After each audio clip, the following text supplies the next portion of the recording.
साथियों नमस्कार।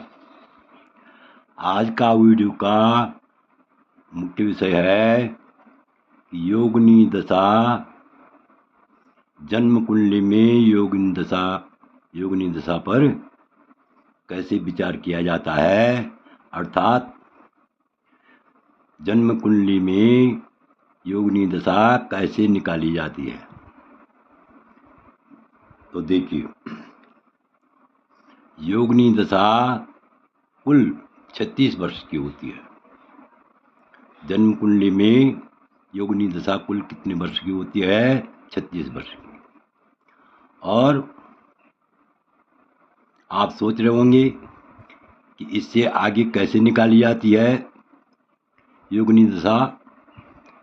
योगिनी दशा इससे आगे कैसे निकाली जाती है? तो प्रत्येक 36 वर्षों के बाद पुनः उसी योगिनी दशा की पुनरावृत्ति होती है।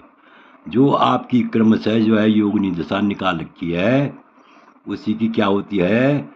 उसी योगिनी दशा की पुनरावृत्ति होती है। फिर वो यानी 35 दूना 70, 36 दूना 72 वर्ष तक चलती है। और तीसरे क्रम में भी यदि आदमी की उम्र इससे आगे की है तो तीसरे क्रम में भी आप इसी प्रकार क्रमशः निकाल सकते हैं। तो देखिए, योगिनी दशा कुल 36 वर्ष की होती है। अब आप समझ गए होंगे, प्रत्येक 36 वर्षों के पश्चात पुनः उसी दशा की पुनरावृत्ति होती है। योगिनी दशा 8 होती हैं। कितनी होती हैं योगिनी दशाओं में क्रमशः? देखिए कौन कौन सी दशा होती है। सबसे पहले मंगला, पिंगला, धान्या, भ्रामरी, बद्रिका, उल्का, सिद्धा और संकटा, ये 8 दशाएं होती हैं। ये योगिनियों के 8 नाम हैं। कौन कौन से हैं? Number 1 Mangala, number 2 Pingala, number 3 Dhanya, number 4 Bhramari, number 5 Bhadrika, number 6 Ullika, number 7 Siddha, number 8 संकटा। इस प्रकार से ये योगिनियों के 8 नाम हैं। इनकी वर्ष संख्या भी क्रम के अनुसार ही होती है। इसी क्रम के अनुसार ही होती है। देखिए, 1 वर्ष मंगला, 2 वर्ष पिंगला, 3 वर्ष धान्या, 4 वर्ष भ्रामरी, 5 वर्ष बद्रिका, 6 वर्ष उल्लिका, 7 वर्ष सिद्धा और 8 वर्ष संकटा। तो इस प्रकार से इनका योग होता है 1 धन, 2 धन, 3 धन, 4 धन, 5 धन, 6 धन, 7 धन, 8 बराबर 36। यानी 1 2 1 3 3 6 4 10 5 15 6 21 7 28 8 36। इस प्रकार से ये 36 वर्ष की दशा चलती है। और उसके बाद फिर नीचे से क्रमशः वही दशा चलती है तो 72 की हो जाती है। तो इसी प्रकार आगे भी योगिनी दशा चलती है। तो मंगला, पिंगला आदि जो ये योगिनियाँ हैं, ये दशाएं अपने नाम के अनुसार ही शुभ और अशुभ फल देती हैं। ध्यान दीजिए, सबसे चार दशाएं, 4 योगिनी शुभ होती हैं और 4 योगिनी अशुभ फल देती हैं। 4 योगिनी शुभ फल देती हैं और 4 योगिनी अशुभ फल देती हैं। तो कौन कौन सी हैं वो 4 योगिनी शुभ फल देने वाली? Number 1 Mangala, number 2 धान्या, number 3 Badrika, number 4 सिद्धा। अर्थात नाम के अनुसार ही ये अपना फल देती हैं। जैसे मंगला शुभ फल देने वाली होती है, धान्या भी शुभ फल देने वाली होती है अपनी दशा में। मंगला 1 वर्ष चलती है जैसा आपने ऊपर देखा, और धान्या 3 वर्ष चलती है और भद्रिका जो है इस प्रकार से भद्रिका जो है 5 वर्ष चलती है। और अशुभ फल कौन कौन सी देती हैं? जन्म कुंडली में अपनी दशा आने पर कौन सी अशुभ फल देती हैं? पिंगला, भ्रामरी, उल्लिका और संकटा। ये जो है 4 योगिनी अशुभ फल देती हैं। तो देखिए योगिनी दशा निकालने की विधि।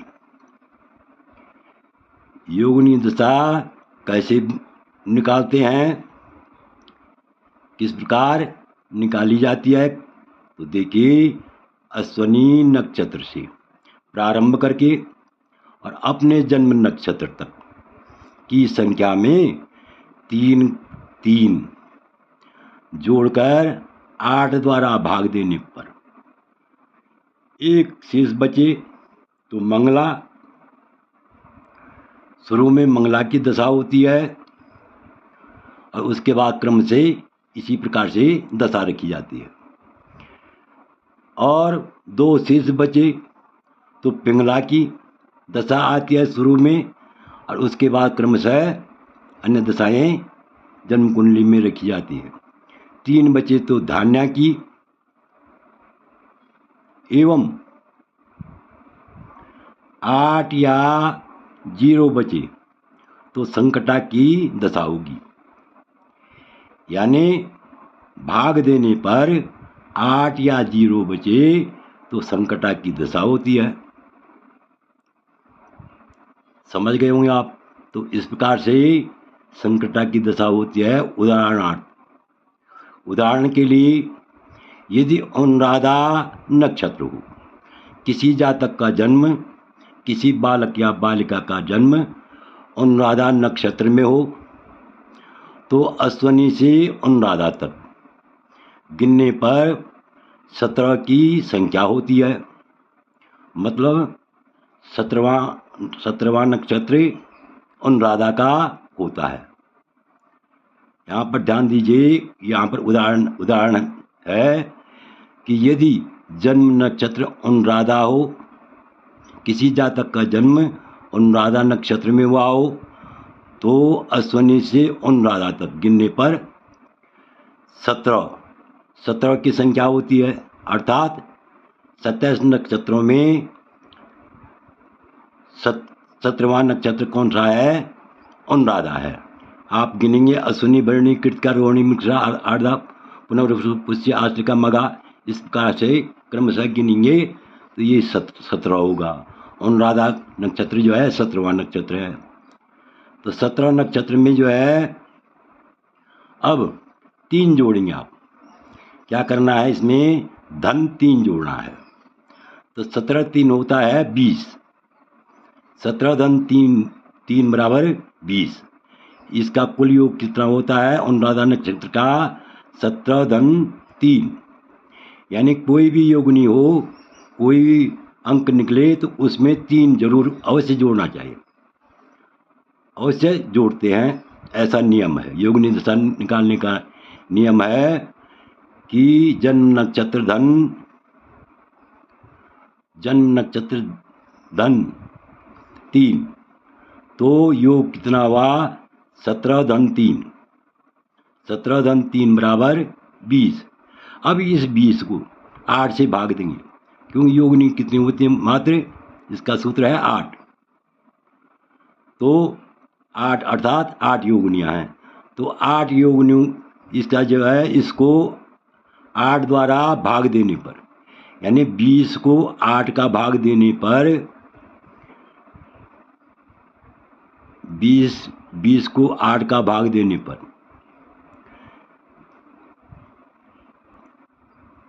कितना हुआ? भागफल हुआ कितना? 2। यानी 8 दूना 16 और शेष बचा कितना? 20 में 4। तो अर्थात पूर्वोक्त क्रम के अनुसार मंगला से गिनने पर चौथी दशा अर्थात भ्रामरी की दशा जन्म काल से शुरू होगी। जन्म से भ्रामरी की दशा शुरू होगी। समझ गए होंगे आप, क्योंकि हमने क्या किया, 17 में जो है 3 जोड़ा बराबर 20 हुआ, और 20 को जो है 8 से भाग दिया, तो 8 दूना 16, शेष बचा हमारे पास 4। तो 4 में जो है अब 4 में जो है कौन सी दशा हुई क्रम के अनुसार, क्रम से मंगला 1, मंगला 2, भ्रामरी 3, और मंगला, पिंगला, धान्या और भ्रामरी। चौथी दशा कौन सी हुई, भ्रामरी। समझ गए होंगे आप। तो इस प्रकार से भ्रामरी की दशा जन्म कुंडली में शुरू में होगी। और योगिनी की भुक्त दशा, भुक्त भोग्य दशा, अंतर्दशा जानने के लिए हम आगे चर्चा करेंगे। माना जो है, यहाँ पर एक उदाहरण और देता हूँ मैं, कि माना मघा नक्षत्र है, तो मघा कौन सा नक्षत्र है, 10वां है। मघा नक्षत्र कौन सा है, 10वां है। अश्वनी, भरणी, कृतिका, अश्वनी 1, भरणी 2, कृतिका 3, अश्वनी, भरणी, कृतिका, रोहिणी, मृगशिरा, आर्द्रा, पुनर्वसु, पुष्य, आश्रिका, मघा। इस प्रकार से कि ये कितने हुए, 10 नक्षत्र, 10वां नक्षत्र हुआ मघा।